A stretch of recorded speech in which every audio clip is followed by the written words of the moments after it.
Assalamualaikum warahmatullahi wabarakatuh. Buku yang saya karang ini adalah Membangun Desa Entrepreneur Revolution, yang isinya adalah bagaimana cara untuk meningkatkan pendapatan dengan cepat.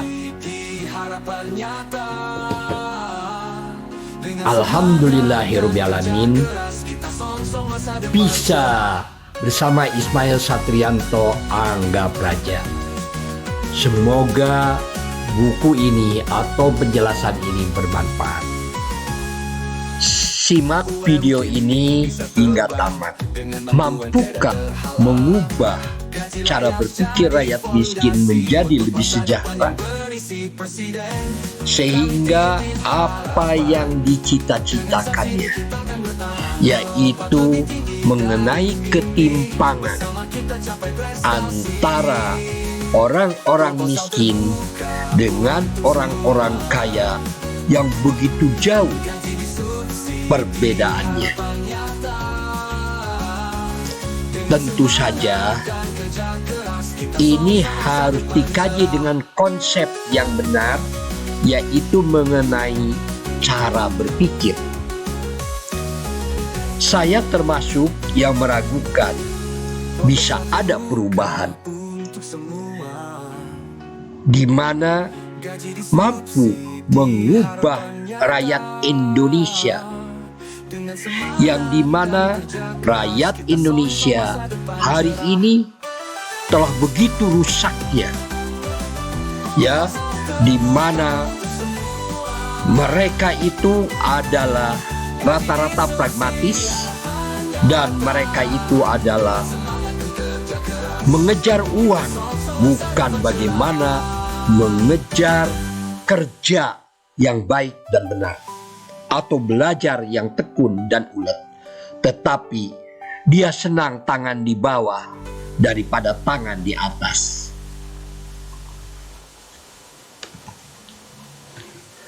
Maka itu video ini harus ditonton sampai tuntas, yaitu mengapa orang kaya bertambah kaya dan orang miskin sulit dikembangkan untuk menjadi lebih sejahtera. Miskin sudah pasti, kaya adalah pilihan. Susah sudah pasti, senang adalah pilihan. Hidup penuh pilihan. Ada jutaan orang yang memilih tidak bekerja pada orang lain dan membuka usaha sendiri. Namun mereka belum layak disebut pengusaha kalau sekedar membuka warung, bekerja seadanya untuk hidup. Mereka hanyalah pedagang biasa. Ciri-ciri mereka adalah stagnan, tak ada perubahan dari waktu ke waktu, dan usahanya dikerjakan tanpa rencana kemajuan sama sekali. Seorang pengusaha adalah seorang yang moving forward, maju terus ke depan. Usahanya tumbuh dari waktu ke waktu, dari satu kedai menjadi 5, 10, 100, lalu 1000. Dari warung kecil menjadi usaha besar, dari 5 karyawan menjadi puluhan, ratusan, atau mungkin saja ribuan. Tak peduli apakah ia seniman, wartawan, pekerja sosial, atau industriawan, siapa saja yang melakukannya, ia bisa disebut saudagar atau pengusaha, asalkan bertumpu pada fondasi pertumbuhan. Bagaimana mengubah diri dari miskin menjadi kaya? Mulai dari cara berpikir. Karena untuk bisa menjadi kaya adalah orang harus memahami cara berpikir orang kaya dan cara berpikir orang miskin. Kerja keras adalah modal utama. Namun kerja keras saja tidak cukup untuk menjadi kaya bertambah kaya. Karena banyak yang sudah kerja keras tetapi tetap tidak bisa kaya bertambah kaya. Kerja keras untuk mencapai yang dikehendaki. Kerja keras adalah modal yang utama untuk satu, bisa dipercaya. Kedua, bisa disukai, dicintai banyak orang. Ketiga, orang mau membayar lebih. Keempat, orang mau memberikan pinjaman modal. Yang kelima, orang-orang tumbuh rasa hormat. Keenam, timbul kejujuran dalam diri, percaya diri. Peta keuangan dunia. Ada orang, ada uang. Ada 5% ya penduduk bumi hari ini telah menguasai jumlah uang 90% yang beredar di dunia. Sisanya adalah ada 95% orang memperebutkan uang yang tersisa, yang tinggal 10%. Marshall Sheffer dalam bukunya Vision, Profit and the Power mengatakan, jika uang dibagi rata kepada seluruh penduduk bumi, maka ada 2,4 miliar per jiwa. Namun jika ini dibagikan dalam buku Profit and the Power, seluruh uang tersebut akan kembali kepada yang 5% penduduk bumi. Siapakah orang yang telah menguasai keuangan dunia itu? Yang 5% itu adalah pengusaha. Dan siapakah orang yang berebut? Ya, kepada uang yang tersisa 10% itu adalah pegawai atau bosnya pegawai. Mengapa ada orang yang kaya dan yang miskin? Disebabkan oleh cara berpikir yang berbeda antara orang miskin dan orang kaya. Bedanya adalah orang kaya jika diberi uang selalu berkata, uang ini dipakai produksi atau bisnis apalagi. Sedangkan orang miskin jika diberi uang selalu berkata, uang ini dipakai membeli apalagi. Manusia dibagi 3 bagian. Yang pertama adalah manusia miskin bertambah miskin. Yang kedua adalah manusia sedang. Dan yang ketiga adalah manusia yang kaya bertambah kaya. Peta kehidupan manusia. Ada pendapatan, ada pengeluaran, ada aset berupa tanah, bangunan, barang atau uang, atau orang-orang, atau juga bisa dipercaya. Itu adalah aset. Yang selanjutnya adalah kepercayaan, melahirkan kerjasama dan jaringan, akhirnya melahirkan hutang. Peta miskin bertambah miskin adalah yang pertama, kerja keras. Siapapun orang mau tidak mau orang terpaksa harus kerja keras, disebabkan orang harus makan, membutuhkan kehidupan di dunia ini. Untuk apa dia kerja keras? Orang miskin kerja keras adalah untuk berpendapatan. Lalu pendapatan dikeluarkan, ya, dikeluarkan dipakai apa? Dipakai untuk konsumtif, yaitu untuk anak sekolah, untuk memperbaiki rumah, untuk yang mengobati yang sakit, makan dan minum dan sebagainya. Apa yang tidak pernah dipikirkan oleh orang miskin?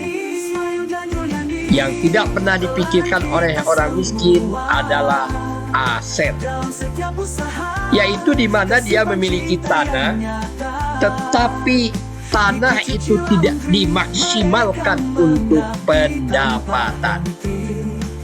Dia juga memiliki bangunan, tapi bangunan itu tidak dimaksimalkan untuk pendapatan. Jadi kalau orang miskin belum memiliki rumah, dia ngontrak.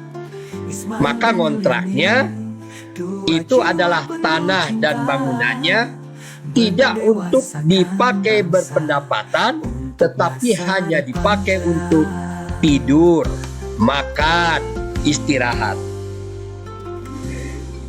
Yang ketiga apa? Barang atau uang.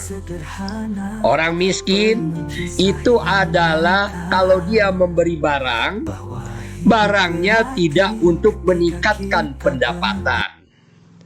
Dia beli gelas, beli piring, atau beli kursi, atau beli TV, atau beli laptop, atau beli handphone.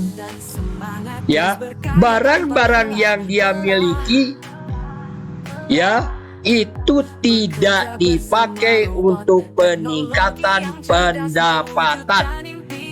Tetapi orang miskin akan menjadikan barang-barang itu adalah menjadi beban bagi dirinya, karena semuanya harus ada ongkos pemeliharaan, ada ongkos penggunaan, dan ada ongkos berbagai macam, ya, kalau itu membeli pulsa dan sebagainya. Jadi apa yang tidak pernah dipikirkan? Dia memberi barang atau dia memiliki uang, uangnya tidak dipakai untuk meningkatkan pendapatan. Yang keempat adalah orang, di mana orang-orang yang memiliki kompetensi, ya, itu tidak dipahami oleh orang miskin itu bahwa kerjasama dengan orang yang memiliki kompetensi itu adalah bisa mengantarkan dirinya menjadi orang yang meningkat pendapatannya. Dan orang miskin itu cenderung tidak bisa dipercaya, begitu. Karena apa? Karena hidupnya untuk uang. Uang didahulukan, tapi pelayanan dikebelakangkan. Jadi kalau dia masuk ke dunia kerja, dia yang pertama ditanyakan gajinya berapa, begitu. Nah, tetapi bukan bagaimana saya ini harus mampu menjadi orang yang berguna di perusahaan itu sehingga saya layak untuk dibayar mahal, begitu.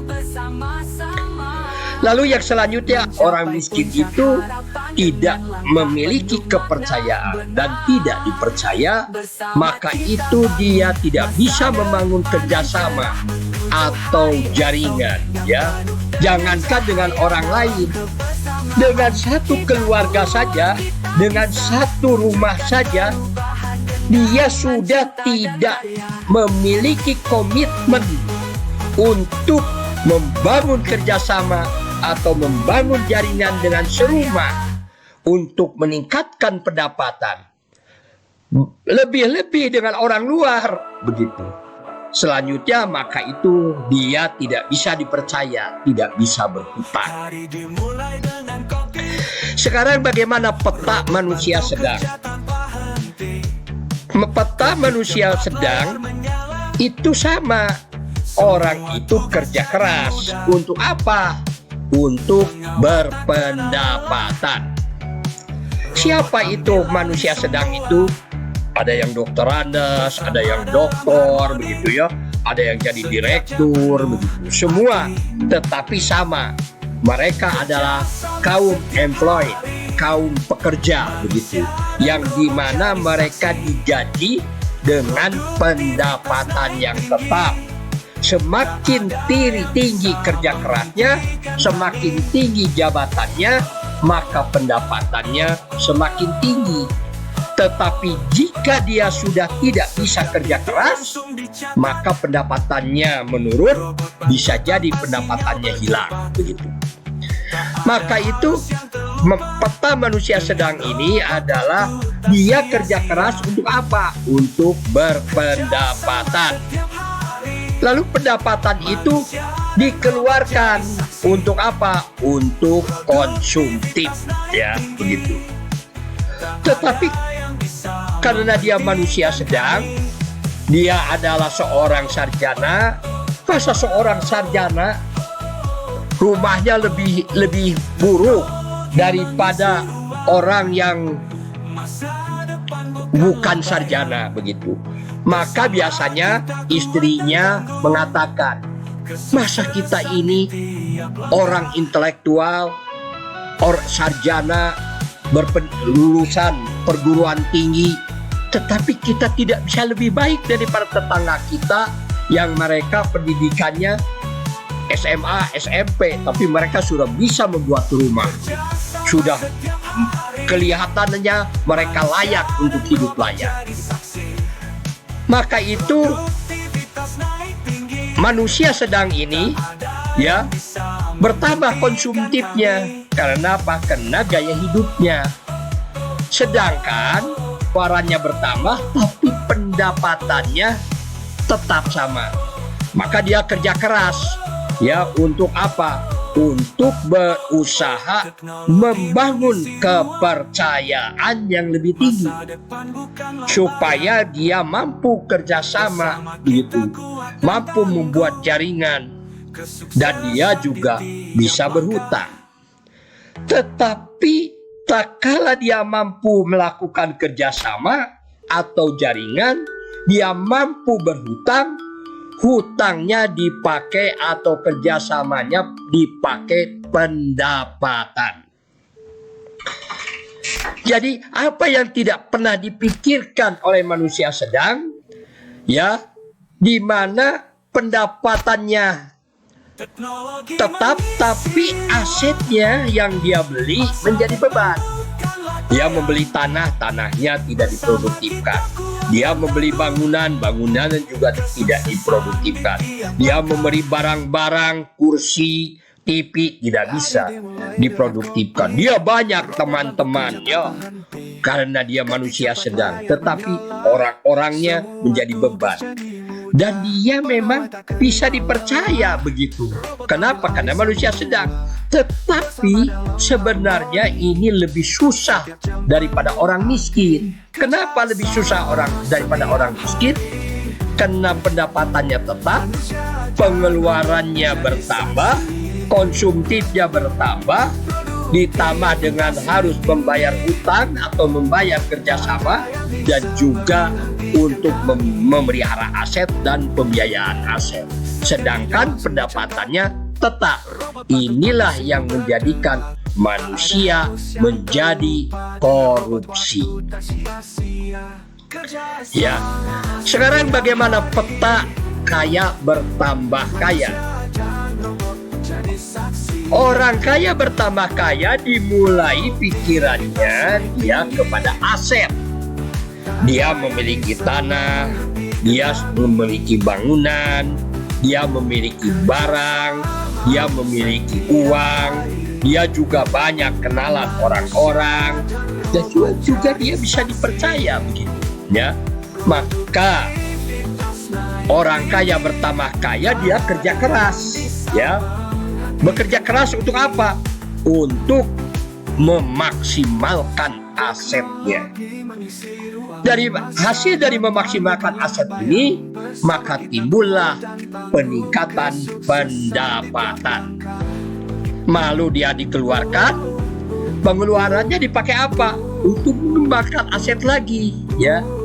Dia berpuasa untuk kebutuhan konsumtif, ya. Nah, setelah itu bertambahlah akhirnya asetnya, tanah, bangunan, barang, ya, atau uangnya, orang, dan kepercayaannya bertambah, ya. Maka dia kerja keras lagi. Kerja keras untuk apa? Dia berjuang, kerja keras untuk membangun kepercayaan yang lebih tinggi. Dari kepercayaan ini, maka dia bekerja keras untuk membangun kerjasama dan membangun jaringan, dan juga dia berusaha untuk memperbesar hutangnya. Tetapi kerjasama atau jaringan dan hutangnya tidak dipakai untuk pendapatan. Dia tetap konsentrasi pada pengembangan aset, pada pemeliharaan aset. Maka dari tanah, bangunan, barang atau uang, orang-orang atau kepercayaan, bertambahlah pendapatannya. Dari pertambahan pendapatan ini, maka tentu saja ada pengeluaran. Pengeluarannya dipakai apa? Dipakai untuk membayar hutang, dipakai untuk mengelola aset, dan barulah dia memikirkan mengenai konsumtif, ya, untuk makan, minum, anak-anak sekolah dan sebagainya. Jadi ciri-ciri manusia kaya bertambah kaya adalah: 1. Aset-asetnya berupa tanah, bangunan, barang-barang, dan orang-orang mampu dikerjasamakan, dibuatkan jaringan, diberdayakan sehingga mampu menghasilkan hasil yang lebih banyak. Yang kedua adalah manusianya sangat serius dalam menjalin kerjasama dan jaringan, mengelola, mengembangkan, dan memelihara aset-aset yang dimilikinya. Kenyataannya, orang-orang yang mencari-cari uang atau mengejar-kejar uang, justru dia tidak memiliki uang atau miskin. Jadi harus bagaimana? Jangan mencari uang. Bekerja dengan maksimal dan sungguh-sungguh untuk membangun, memelihara kerjasama yang kuat untuk menjadi peternakan uang, percetakan uang bersama. Berapa pendapatan? Yang penting selalu bersyukur, berusaha bekerja dan belajar untuk membangun peternakan uang atau mesin pencetak uang sehingga mampu berpendapatan. Ada pendapatan tiap hari, pendapatan tiap minggu, pendapatan tiap bulan, 3 bulanan, 6 bulanan, tiap tahun, 3 tahunan, 5 tahunan, 10 tahunan, 20 tahunan, dan seterusnya.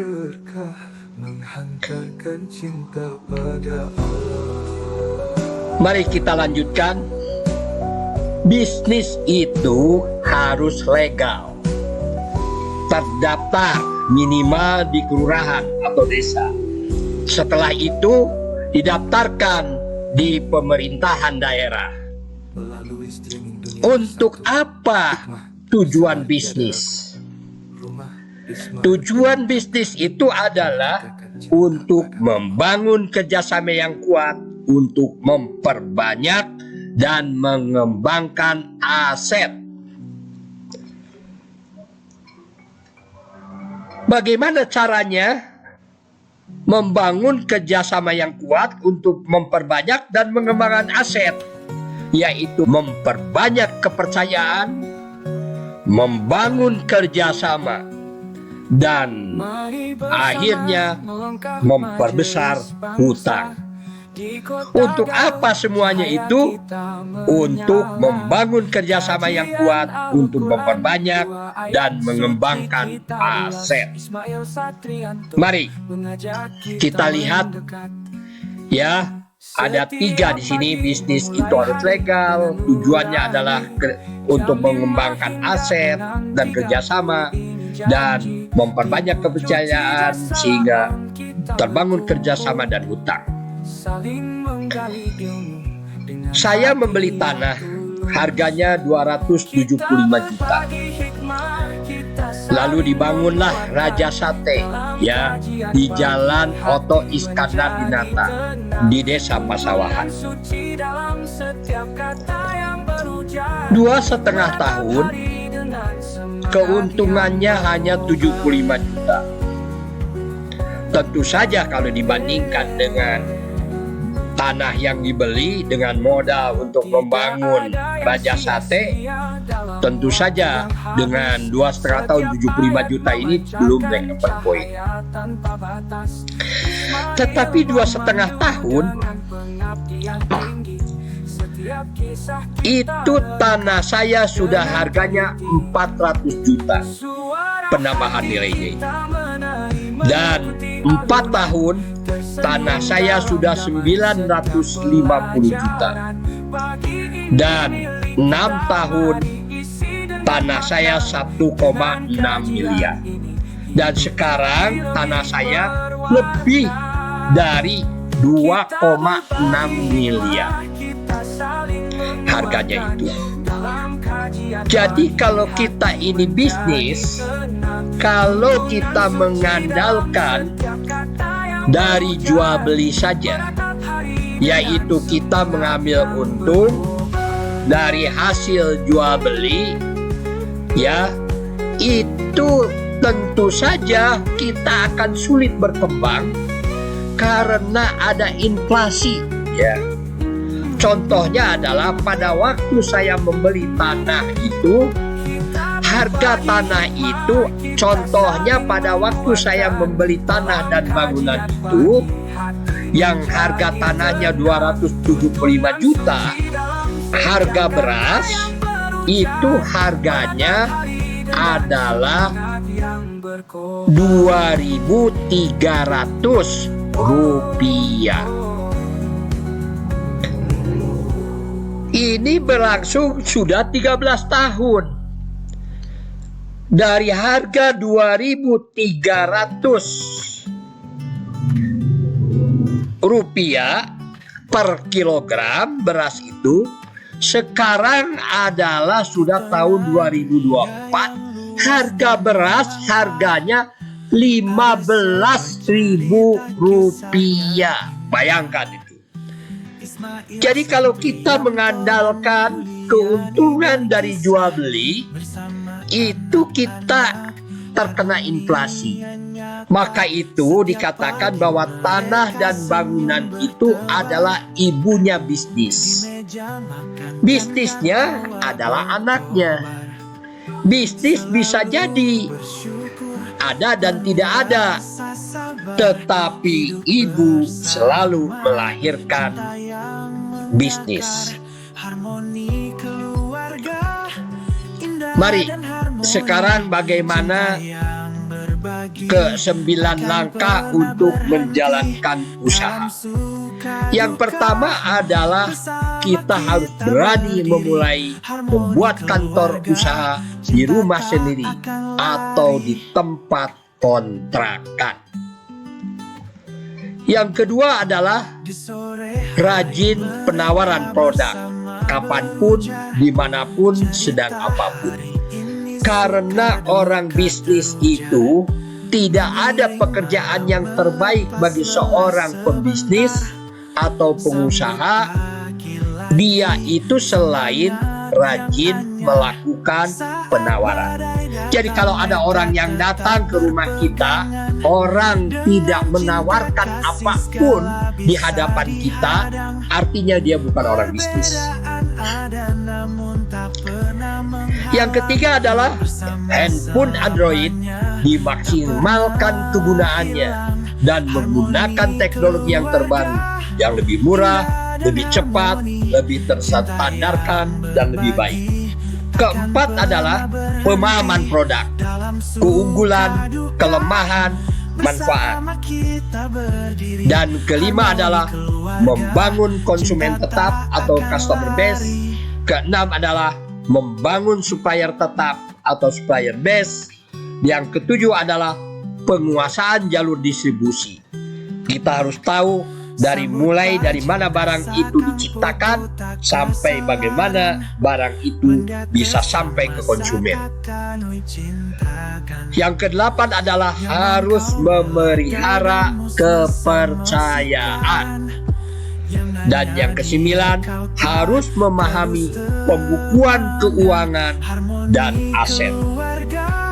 Dan ke-10 baru kita membangun tempat usaha yang memadai berupa toko atau pabrik. Buku yang saya karang ini adalah Membangun Desa Entrepreneur Revolution, yang isinya adalah bagaimana cara untuk meningkatkan pendapatan dengan cepat. Alhamdulillahirrabbil bisa bersama Ismail Satrianto Angga Praja. Rata-rata ya para pegawai yang ingin berusaha selalu mereka mengatakan bahwa saya tidak memiliki modal. Jadi tanya, memangnya modal apa kamu? Modal uang katanya. Oh, kalau kamu ya itu modalnya modal uang, berarti kamu ini pegawai begitu. Jadi belum berubah kepada mindset daripada pengusaha. Ada sosok yang berarti, Ismail Satrianto namanya,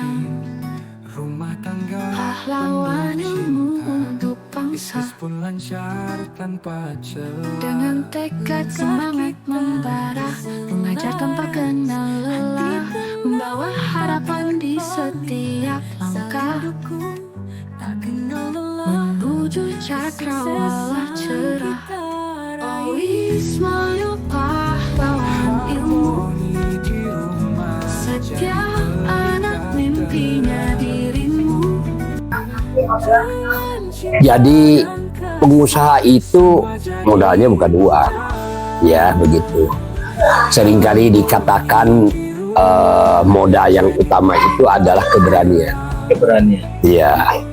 Kedua optimis. Optimis. Ya, Okay. begitu. Jadi yang pertama adalah bool. Boal. Berani optimis otak orang lain. Berani optimis Otak orang lain. Yang kedua adalah bodol. Bodol. Berani optimis duit orang lain. Berani optimis duit orang lain. Nah, yang ketiga adalah bobol. Bobol. Berani optimis bisnis orang lain. Oke, berani bisnis optimis orang lain. Lalu yang selanjutnya adalah botol. Botol. Berani optimis tenaga orang lain. Berani optimis tenaga orang lain. Boror. Boror. Berani optimis referensi orang lain. Berani optimis referensi orang lain. Oke. Jadi nanti dulu ini sebentar. Saya juga nggak paham. Ya, satu-satu dulu. Iya. Jadi manusia itu ada pertimbangan, ada keberanian. Ya. Orang yang pertama ada manusia yang banyak pertimbangan Ada pertimbangan.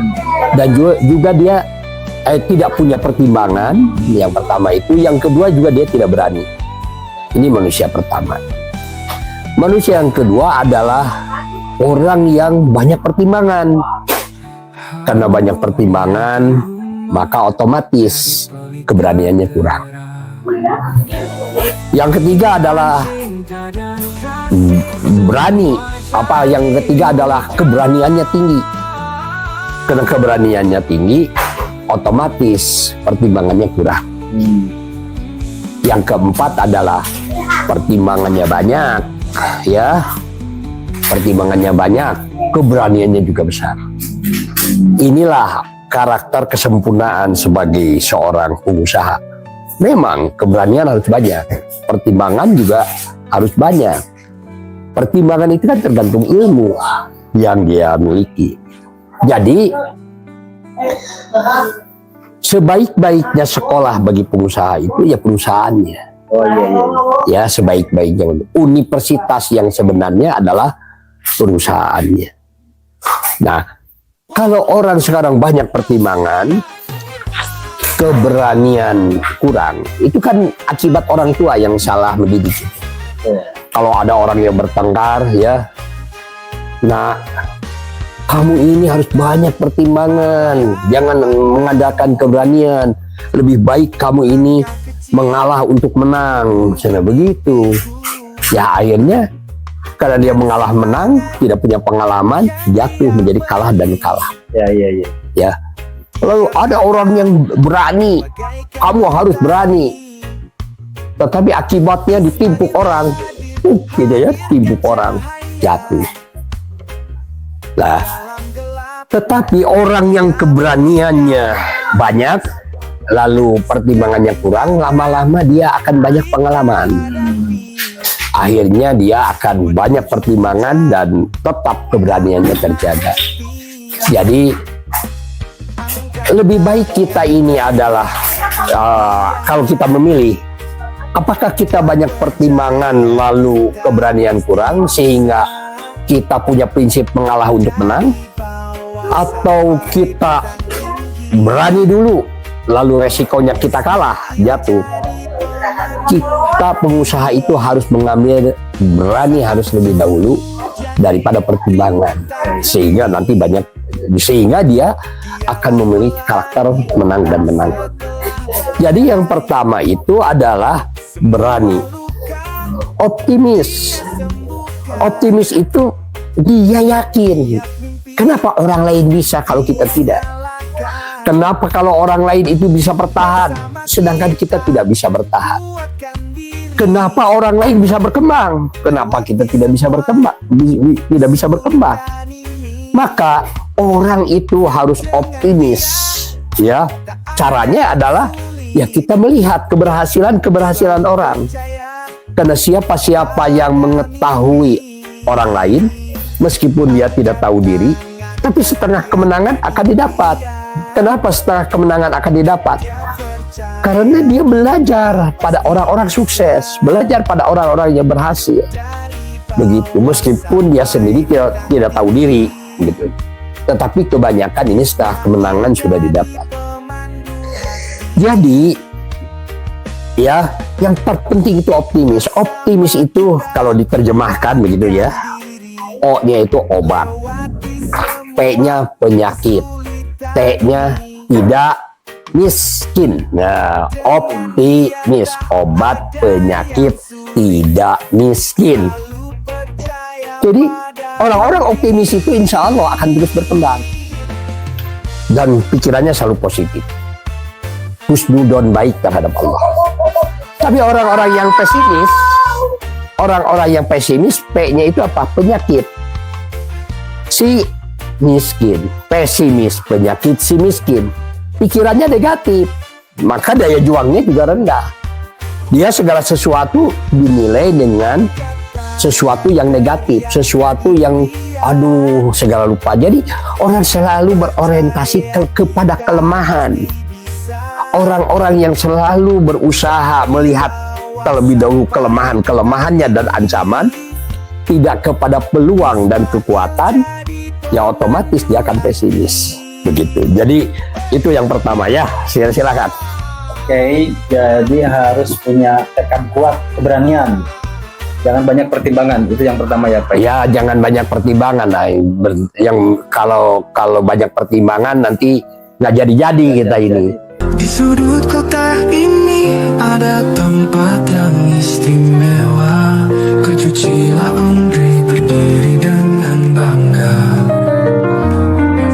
Meski kecil tak kenal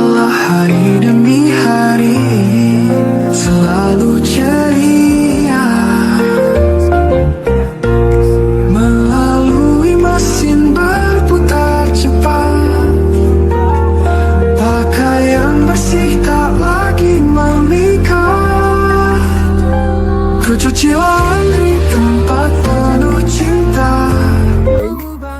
Terus tentang yang 5 itu ada botol, ada bool, ada bobol, ada boror, Bodol. gitu ya. Nah ini yang mana dulu nih ya Pak? Yang bool dulu atau yang botol dulu nih? Yang mana saja dulu. Oke, itu bisa dimulai aja gitu. Iya, yang jelas bahwa kalau kita bertekad untuk jadi pengusaha, kita tidak harus mengandalkan diri kita sendiri, tetapi kita harus mengandalkan tenaga orang lain, harus mengandalkan otak orang lain, harus mengandalkan bisnis orang lain, harus mengandalkan tenaga orang lain. Jadi harus mengandalkan referensi orang lain. Jadi seorang pengusaha itu adalah orang yang orientasinya ke eksternal, bukan ke internal. Ke eksternal itu adalah orang yang dimana dia selalu optimis menggunakan orang lain. Ya, maka itu modal yang paling utama adalah dipercaya. Kalau orang sudah dipercaya, ya itu akan mudah kesananya. Tapi kalau orang sudah kepercayaannya kurang, ya kesananya agak sulit juga begitu. Oke. Jadi kita awali dari bool dulu nih, harus ada jauh nih. Bool. Orang nggak paham nih. Oke. Bool itu begini. Bool itu gini. Otak orang lain. Ya, otak orang lain. Otak orang lain itu kita ini membuka bisnis, tapi kita tidak paham dan tidak mengerti. Kebetulan teman kita ini sudah lama dia bekerja di tukang bakso nih. Oh iya. Oh, kita mau buat bakso nih, atau saya mau buat kopi nih ya. Ini kopi, secangkir kopi ya.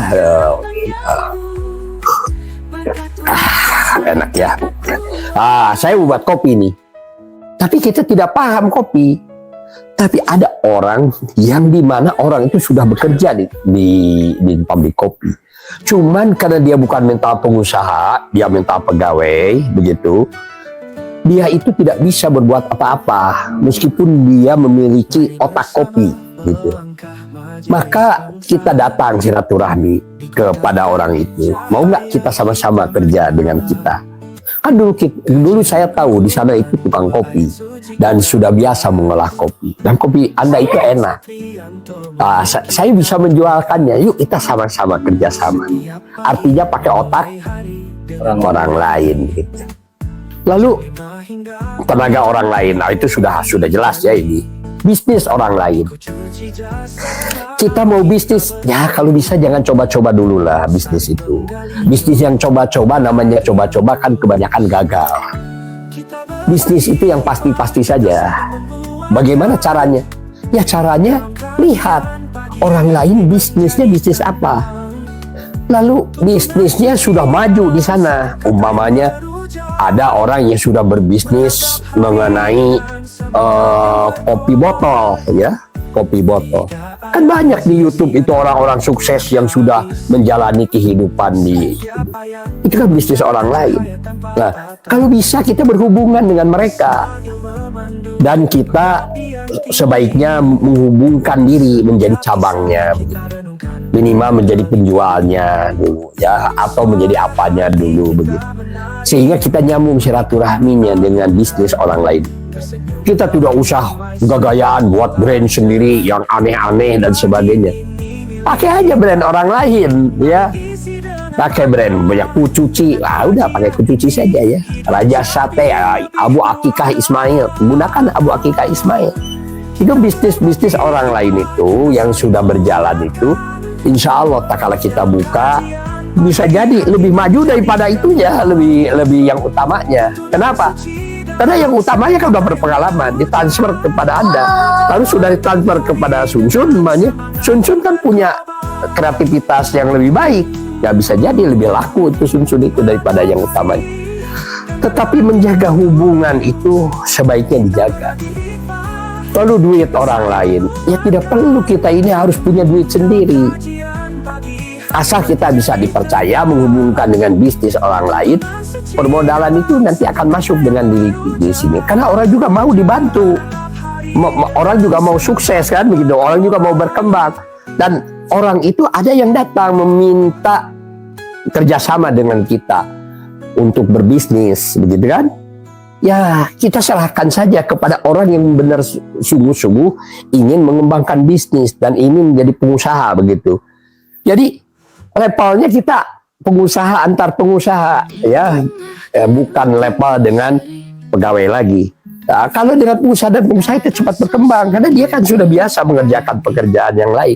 Lalu kita kerjasama, ya maka itu berani optimis bisnis orang lain.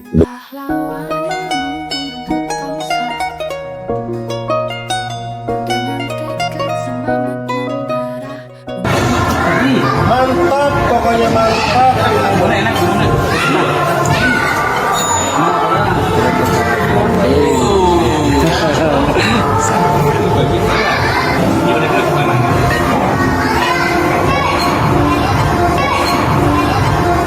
Mimpinya dirimu menggapai impian bersama untuk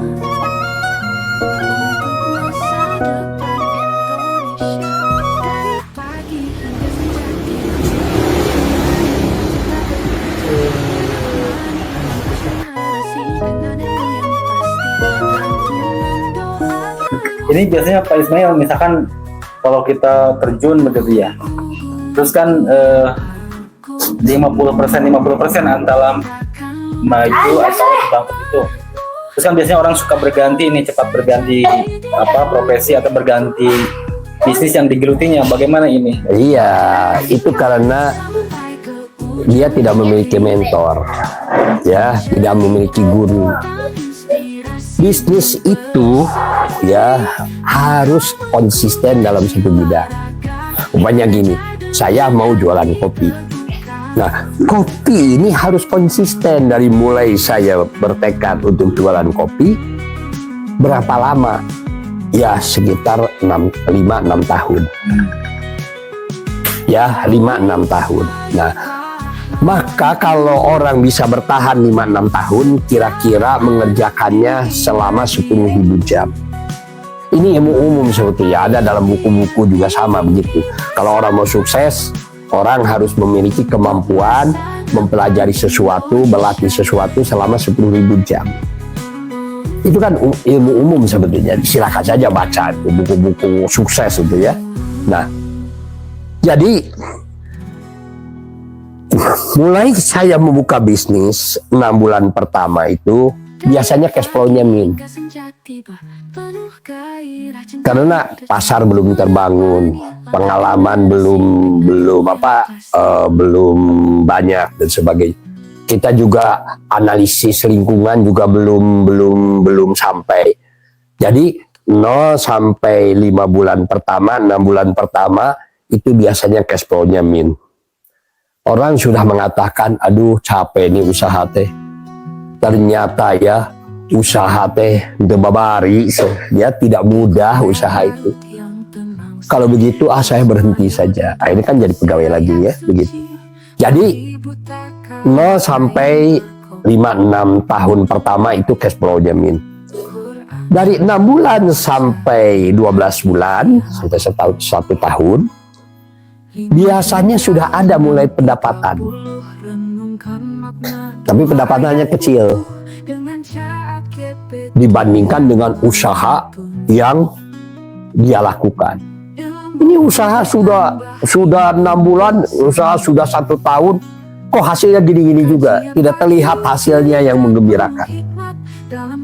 Akhirnya capek ya, kalau nggak capek yang kayak begini mah lebih baik berhenti sajalah begitu ya, membuat usaha itu. Akhirnya kan ada penawaran lain, kembali lagi ke nol. Harusnya dia bertanya, usaha seperti ini ada yang sukses nggak? Usaha seperti ini ada orang yang kaya tidak? Usaha seperti ini ada orang yang bisa membiayai anaknya, membuat rumah, memiliki mobil, gitu kan? Ada yang seperti itu, berarti kan ada mentor, ada gurunya. Tinggal kita bersilaturahmi saja dengan gurunya, bersilaturahmi saja dengan orang yang memiliki kemampuan itu. Jadi kita harus mampu mengikuti jejak-jejak orang sukses, mengikuti jejak-jejak monyet ketemu monyet, mengikuti jejak-jejak gajah ketemu gajah, mengikuti jejak-jejak orang sukses. Insya Allah kesuksesan akan didapat. Jadi lihat dulu orang lain tuh sudah punya bisnis apa, dia bisa kaya begitu. Ya ikuti saja bisnis yang sama dengan dia. Kalau tidak bisnis yang sama dengan dia, tinggal kita menghubungkan saja, mau nggak? Saya jadi salesnya, namanya. Saya jadi pegawainya, begitu. Ya tidak digaji juga tidak menjadi masalah. Yang penting saya mau belajar. Ya, ini orang ini kadang-kadang pegawai ini kalau tidak dibayar tidak mau kerja.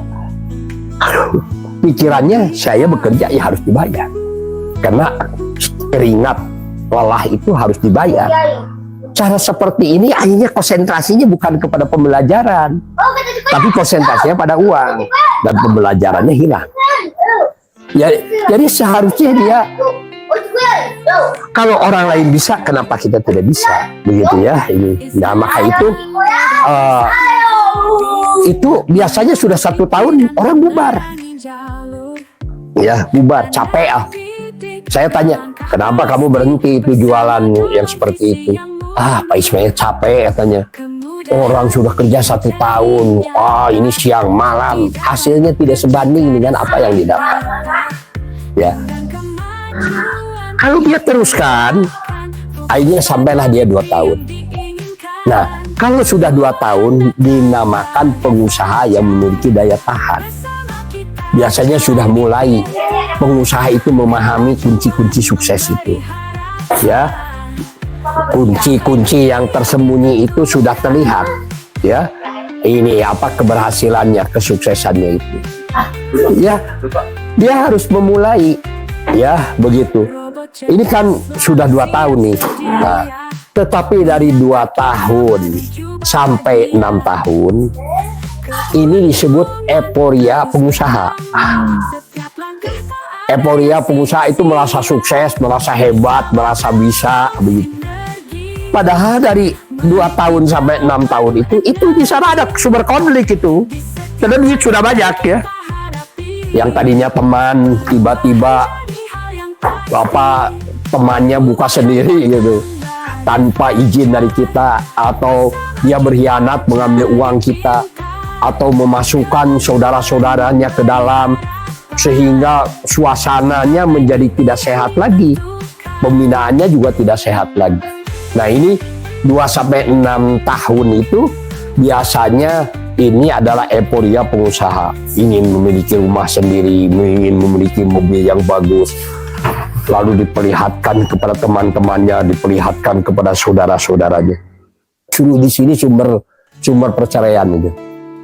Ya, tak kala dia dipercaya orang oleh bank, dipercaya orang oleh investor, tahu-tahu kurang amanah begitu, kurang menekuni dari pengembangan usahanya itu, karena merasa sudah sukses. Ya, ini agak sombong sedikit biasanya 2-6 tahun. Tapi kalau sudah 6 tahun ke sana, sudah melewati 10.000 jam, biasanya orang sudah jatuh bangun, orang sudah mulai normal, sudah mulai stabil usahanya. Kalau usaha dalam satu bidang itu masih dipertahankan 10 tahun, 10.000 jam ya, 5-6 tahun, kesananya insya Allah itu akan bisa stabil ya, bisa bahkan sampai mati mungkin bersama dengan dirinya. Usahanya tetap saja usaha yang dia geluti itu ya, tidak pindah-pindah dia. Itu yang pertama. Yang kedua, dia sudah bisa menjadi guru, sudah menjadi mentor, kan dia percaya dirinya beda, bisa mengajarkannya pada orang lain, bisa memberikan pepatah sama orang lain. Maka kalau kita mau belajar usaha, punya mentor ya atau punya guru usaha, cari yang 5-6 tahun yang sudah berjalan. Maka itu biasanya supplier kita ya yang memasok barang-barang ke tempat kita ini, tanya ini sudah berapa lama.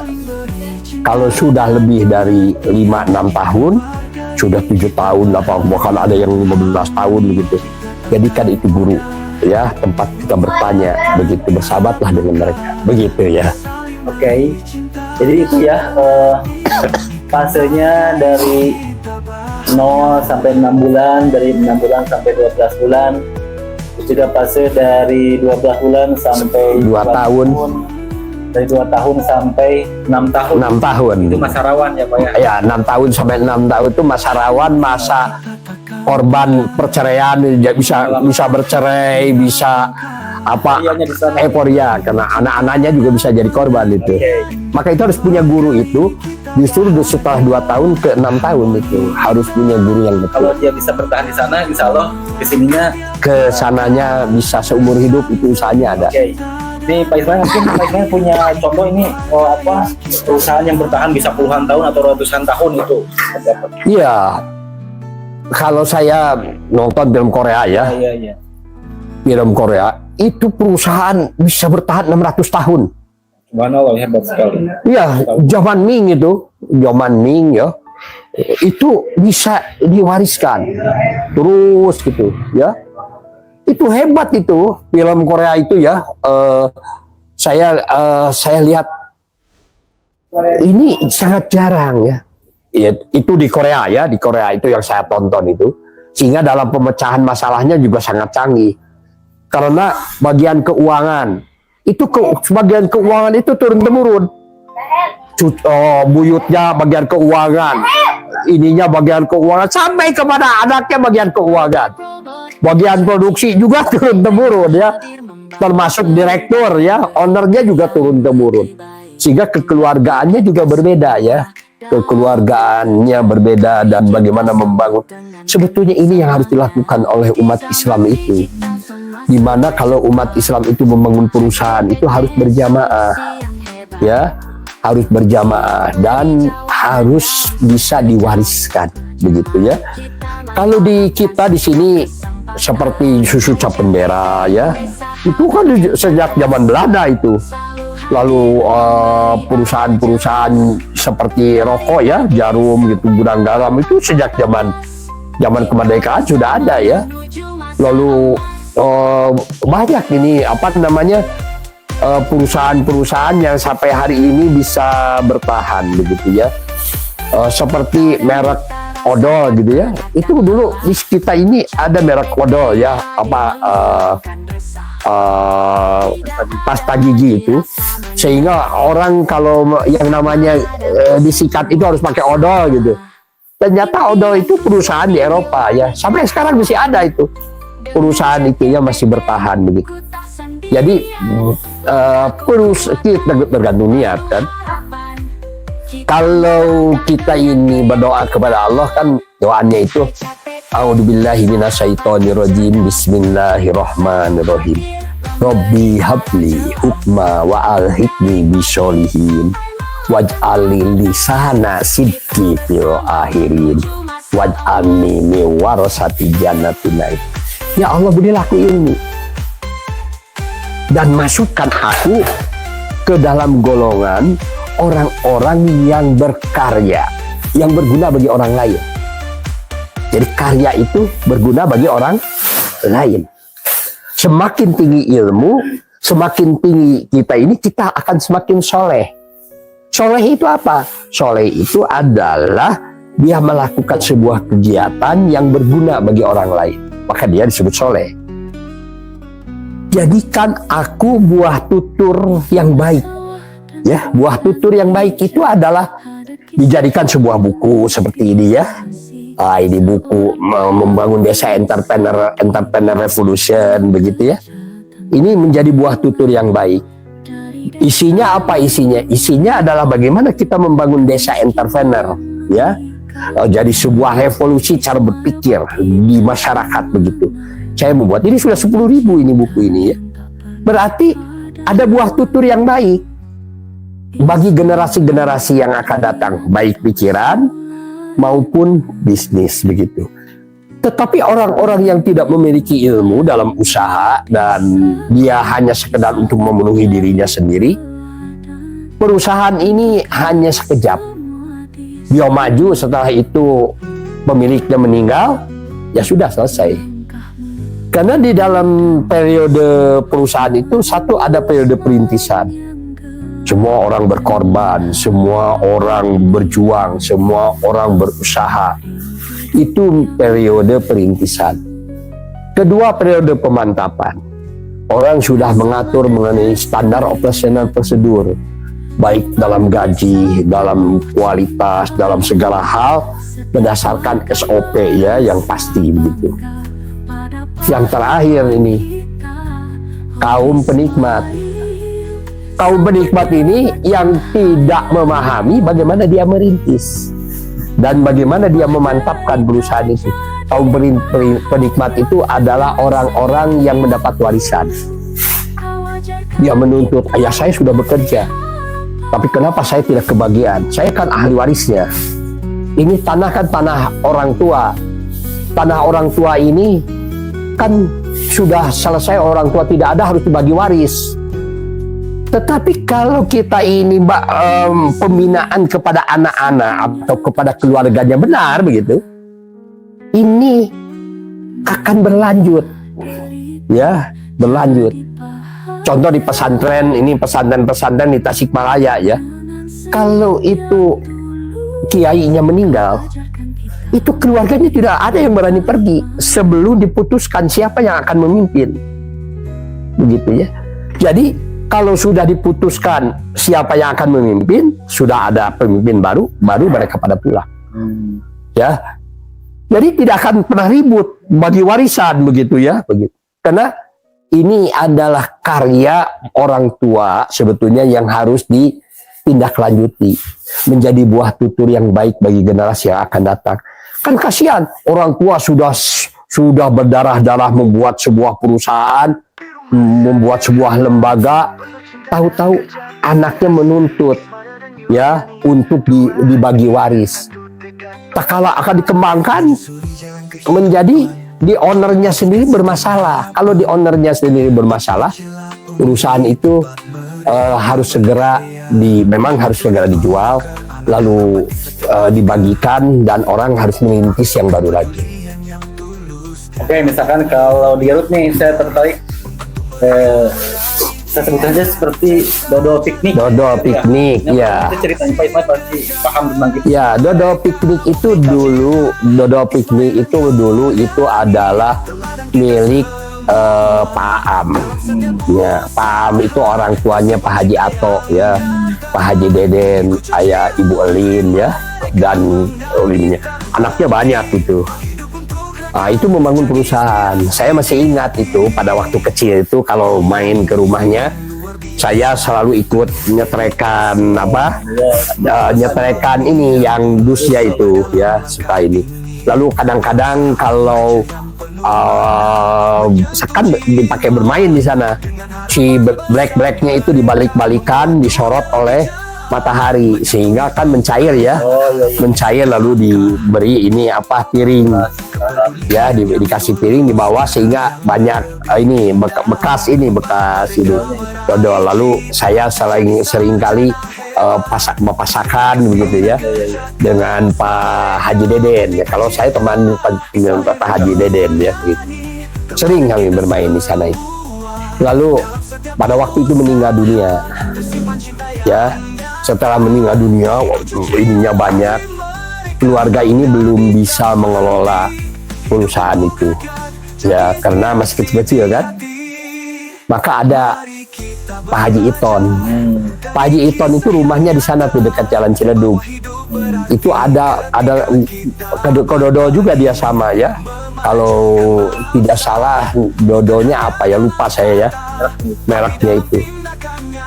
Lalu akhirnya perusahaan itu dikelola oleh Pak Haji Iton. Nah, Pak Haji Iton itu amanah ya, luar biasa, pejuang Islam ya. Dia juga yang suka nyumbang ke Darul Arkom gitu ya. Dia juga kalau saya dulu lagi dia lagi jadi pemuda begitu di Muhammadiyah ya, pemuda Muhammadiyah. Kalau minta duit ke Pak Haji Iton itu jangan dihitung duit itu. Pak Haji Iton saya mau mengadakan kegiatan, terus boga sabaraha didinya. Iya pas kanu sakieu oh nya sana. Lalu dia ngambil uang, lalu dia tidak pernah menghitung uangnya berapa, itu dikodok saja di dalam sakunya, begitu ya. Dihitung tahu-tahu 400.000 gitu. Gede itu 400.000 ya. Zamannya itu kan. Pada zamannya itu. Nah itu. Ya itu dengan Pak Haji Iton itu banyak kenang-kenangan. Kalau saya datang ke Pak Haji Iton, Pak Haji saya mau mengadakan kegiatan, semoga duit di mana? Ke acan mereka Pak Haji weh. Jangan nolak. Jadi dia tidak mau menyumbang kalau generasi mudanya belum bekerja begitu, belum maksimal. Jadi pukul lilingan datang lagi ke sana. Pak Haji ini saya sudah usaha lah gitu. Nah, lu kurang. Pak Haji yang kurang itu snacknya segar Pak snack. Ambil aja tuh di pengkolan kan ada toko kue ya. Dia kasih nota sesuai dengan kebutuhan. Bukan diberi uang, diberi apa? Nota untuk Kosong gitu ya bawa snack sebanyak-banyaknya di sana. Jadi itu. Lalu setelah besar ya pindah ke jalan Pasundan, dia membuat pabrik besar itu namanya di Kebon Kelapa itu ya. Dia dibeli oleh Pak Haji Iton lalu dibangunlah di sana pabrik dodol begitu. Mulai dia terus berkembang begitu ya. Ya dikelola oleh Pak Haji Iton, masih Pak Haji Iton. Setelah Pak Haji Iton tua, saya masih sering ngobrol dengan Pak Haji Iton. Geus waktuna sana ya bapak teh geus kolot sana serenkeun ke anak ke budak murah karena Pak Haji Ato sudah pada besar ya, Pak Haji Deden sudah pada besar, semua sudah pada besar anaknya itu. Maka dibuatkan saham ya, saham perusahaan. Jadi tidak dibagikan waris begitu saja, tapi dibagi saham perusahaan sehingga sampai sekarang ini masih bertahan. Keluarganya masih juga bekerja di sana, banyak keluarga yang bekerja di sana. Lalu sahamnya masih terjaga sampai hari ini. Jadi perusahaan itu adalah perusahaan milik keluarga, sahamnya saham keluarga, ya, yang dimana dia tidak mewariskan tanah dan bangunan, tapi dia mewariskan PT dan sebuah produksi, yang dimana PT dan produksi itu sampai sekarang terus berkembang ya, membeli tanah di mana-mana begitu ya untuk toko dan sebagainya begitu ini. Oke. Jadi mindset untuk mempertahankan sebuah perusahaan hingga berpuluh tahun itu butuh banyak instrumen atau mungkin butuh kayaknya karena pasti ada perbedaan pendapat atau bentrok dalam hal apapun sering sekali begitu kayak. Sebetulnya pemahaman agama yang jadi masalah itu ya, pemahaman agama. Jadi orang itu bekerja itu untuk uang. Padahal di dalam agama tidak begitu. Allah Maha Besar. Aku hadapkan wajahku hanya kepada yang membuat langit dan bumi, dengan meninggalkan apa-apa yang tidak mengatasnamakan nama Allah. Ini sholatku, ini pekerjaanku, ini hidupku, ini matiku, hanya untuk Allah. Memberi harap pengatur sekalian alam. Mudah-mudahan kami termasuk orang yang bersahadat. Pemahaman agama bahwa seseorang itu satu bekerja untuk Allah, kedua adalah orang itu harus menjadi buah tutur yang baik bagi generasi yang akan datang. Jangan sampai kita mewariskan anak-anak yang lemah ya. Anak-anak yang diwariskan itu harus lebih kuat, harus lebih kuat. Berarti apa? Berarti kita membangun perusahaan itu anak-anaknya harus terdidik di dalam perusahaan itu. Jangan sampai orang tuanya bekerja, ibunya juga bekerja, anaknya menjadi korban karena dia tidak mendapat pengalaman belajar bekerja kepada orang tuanya.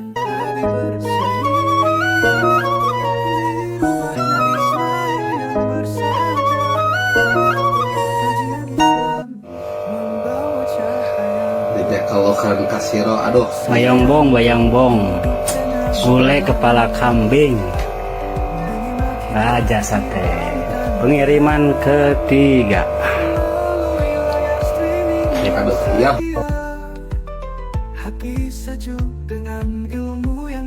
Tapi kalau dia yang pertama itu buatkan, ya langkah pertama adalah buatkan rumah atau buatkan kantor di rumahnya sendiri. Jadi membuat tempat kerja di rumah sendiri itu menjadi sebuah kewajiban dari orang tua untuk mendidik anak-anaknya. Istrinya bekerja di sana, kita juga bekerja di kantor di sana, anak-anaknya juga bekerja. Meskipun anak-anaknya main game begitu, nggak apa-apa, ya. Tetapi orang bekerja di lingkungannya tertangkap oleh anak itu. Bahwa jika seseorang ingin sukses, ya orang harus bekerja seperti orang tuanya. Dan kalau kita punya perusahaan di rumah, kan kita bangun tidur sudah bekerja. Jam 3 subuh saya sudah bekerja. Saya tidur jam 11, saya masih bekerja. Jadi Pak Ismail bekerja berapa jam? Ya bekerja ya totalitas. Ya totalitas bekerja untuk apa? Untuk Allah. Melalui apa? Melalui kehalifahan kita, melalui kepemimpinan kita, melalui pengaturan kita yang menggantikan Allah di alam semesta ini. Melalui apa? Ya melalui perusahaan. Jadi perusahaan itu adalah sebuah alat untuk ibadah kepada Allah, bukan tempat bekerja yang tidak ada hubungannya dengan Allah. Begitu. Jadi buatkan yang pertama itu adalah syarat utamanya, buatkan kantor di rumah. Itu syarat yang pertama. Kalau kita membuat pabrik gitu, kalau kita membuat toko, kan begini Pak Sunsun, kita sering kali orang mau usaha buat toko, karena tidak ada gurunya itu, ya. Yang pertama itu buat kantor. Apa yang ditulis di kantor itu, ada apa di kantor itu? Yang penting di kantor itu adalah ada laporan keuangan, catatan harian, tanggal 1 berapa, tanggal 2 berapa, jadi setiap hari itu harus dicatat, tanggal 1 pendapatannya berapa, tanggal 2 produknya apa, tulis di sana ya. Jadi itu harus dilakukan setiap hari, ditempel di dinding. Untuk apa itu? Untuk melatih kecerdasan finansial. Semua warga di sana, semua keluarga di sana melihat ada laporan keuangan di sana. Itu yang pertama ya. Yang kedua, tidak ada pekerjaan pengusaha yang terbaik. Pekerjaan pengusaha yang terbaik itu adalah melakukan penawaran. Maka penawaran itulah setiap hari dari mulai bangun tidur sampai tidur lagi, kita harus melakukan penawaran. Zaman sekarang ini kan sudah lebih mudah karena ada handphone digital. Jadi penawaran lebih mudah. Tapi ruh penawaran itu yang harus dimiliki. Lalu kalau kita punya pegawai semuanya sama, harus dilatih. Bahwa setiap perbuatan apapun yang kamu lakukan harus bernilai penawaran. Ya, kalau ada penilaian penawaran berarti dia harus melakukan yang baik, menjadi buah tutur yang baik bagi generasi yang akan datang. Pekerjaannya itu dibicarakan, kebaikannya itu. Nah, pegawai harus semua sama. Ya, itu. Jadi tidak ada yang lebih baik selain penawaran. Yang ketiga, kita harus punya data base customer. Jadi data konsumen. Baik data data konsumen yang baru yang mau didatangi oleh kita atau data konsumen yang sudah ada di kita. Data konsumen itu adalah merupakan kewajiban bagi seorang pengusaha. Itu yang terpenting tercatat apa? Nomor handphone.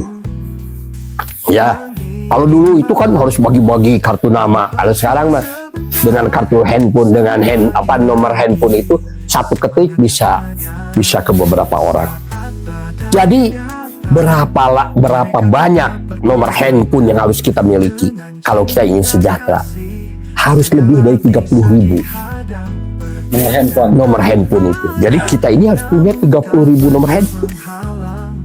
Setiap hari paling-paling kita bisa mempromosikan ke 100 orang 150. Kan lama juga ya mempromosikan tuh, hanya ke 200.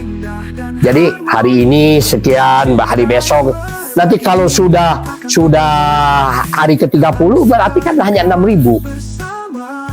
6.000 kan terus saja kita melakukan penawaran sampai ke 30.000. Setelah 30.000 balik lagi ke awal kan. Itu saya kira tidak akan terlalu banyak mengganggu orang yang menerima handphone itu. Jauh ya. Mau apika kehelen. Beda dengan sedikit nomor itu, penawarannya jadi rutin begitu. Jadi itu harus dimiliki sekitar 30.000 nomor, baru itu sejahtera. Maka itu di tempat saya di Kiu Cuci Jasa Salon di Ciloan ya, di Raja Sate ya, di Tanjung atau di Abu Akikah, ya, Abu Ismail Akikah ya, atau Kambing Guling. Yang terpenting harus punya database. Karyawan itu semua dimotivasi untuk memiliki 30.000. Itu kan karyawannya, oh apa nanti ini jebol katanya. Ya jebol kalau tidak tahu caranya. Caranya harus disimpan di Google Drive. Sehingga kalau handphonenya hilang, nomor handphone itu masih tetap terjaga ya begitu. Dan disimpan di Google Drive. Karena harus ada caranya gitu. Kalaupun kita promosi, kita sekali status kan yang nonton itu sekitar 2.700 gitu.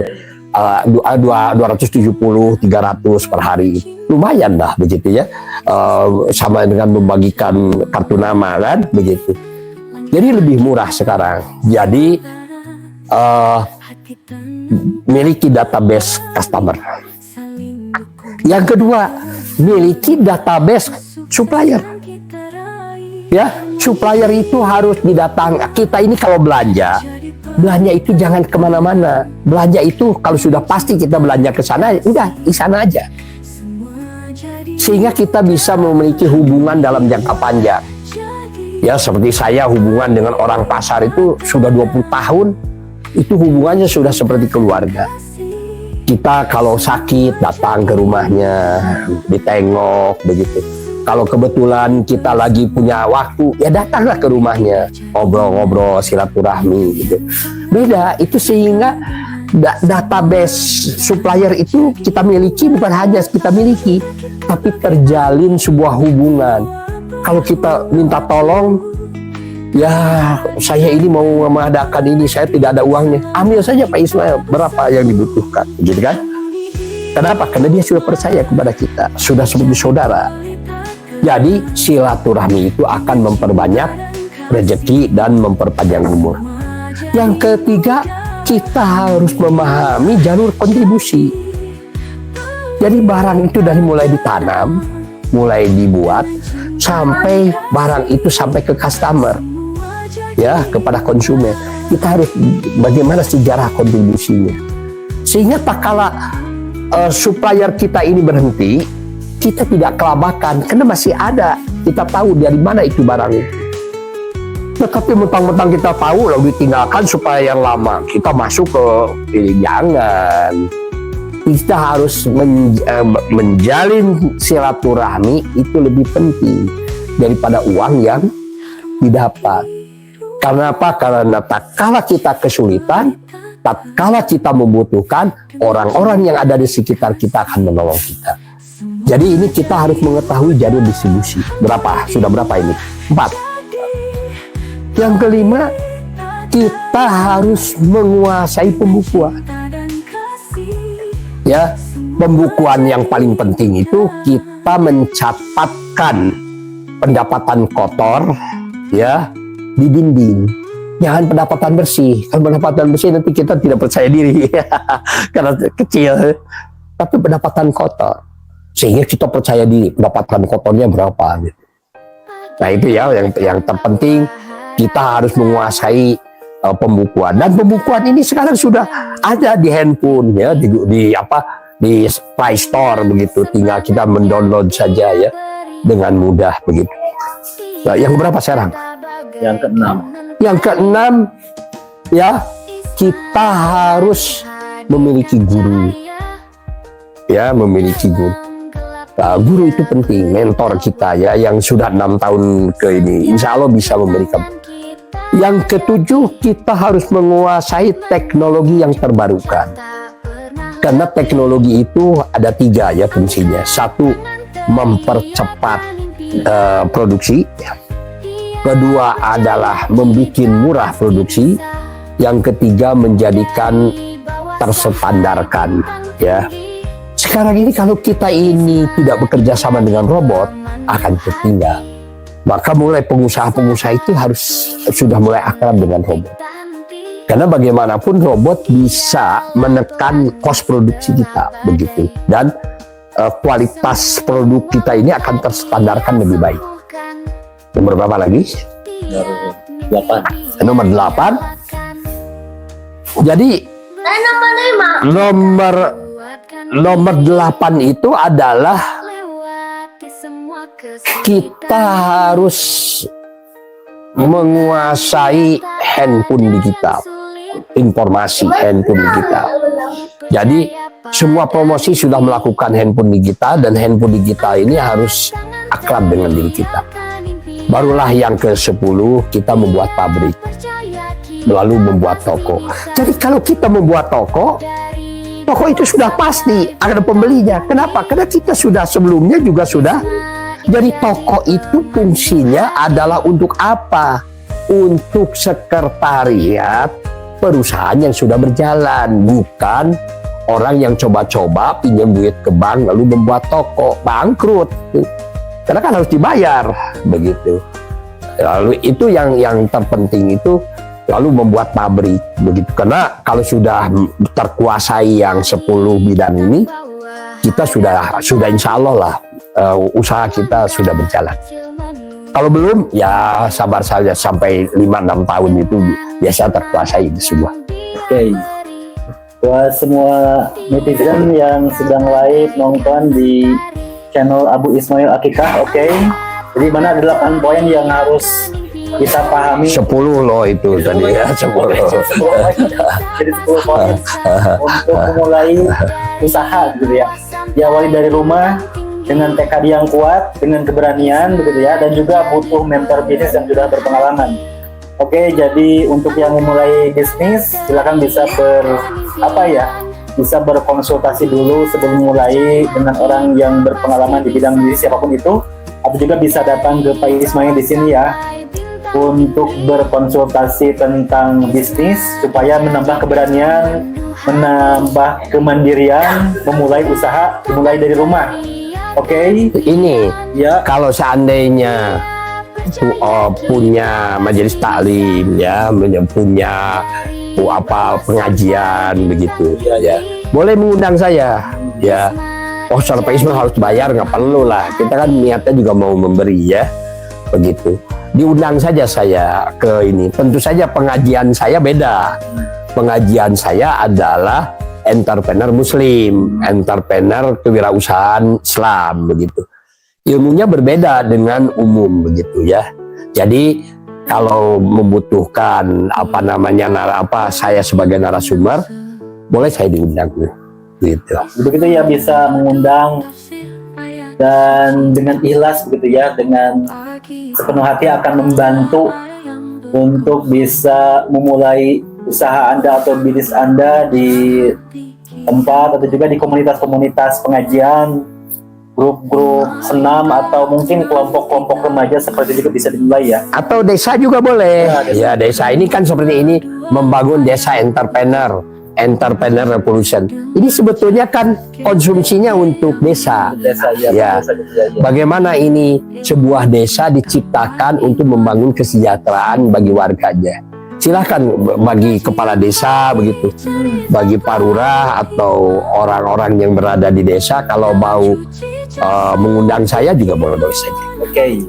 Ada membangun desa entrepreneur digital untuk desa juga ya, bisa nanti diperbaharui tentang bentuk pelatihannya supaya disesuaikan dengan keadaan saat ini.